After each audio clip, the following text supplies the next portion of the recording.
on it are good. Like this is really a really good machine.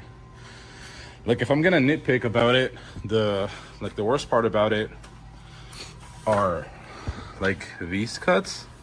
But like this is like 1.5 inch thick metal. Like not a lot of things are gonna cut through that really well, you know. But like I said, everything else on this machine, like I love it. Like I got to pick the colors on it, so I got to pick the black, that really dark gray, that light gray, and it looks beautiful. I love it, and like I said, it works really good. But yeah, where was I? Anyways, I'm gonna just start bending all of this. I might time lapse some of it, but it's a great machine. It's amazing. I love that I can just do this. Here, I'll bend apart with you guys, just to show you how easy it really is to run this machine. I can literally do it one hand.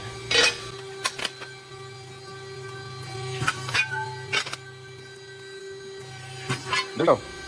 It was literally that easy. Just single-handedly, I guess in one foot.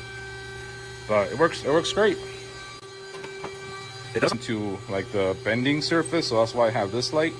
Harbor Freight, love it. And like the hardest process about like running one of these machines is setting up a program, which if you guys want, I can do that like in a later video, but again, it's just super simple. It's super simple. Again, the worst part is that it's in millimeters right now, but like I said, the engineer and I are working, well, he's working on writing me a program that will be in inches.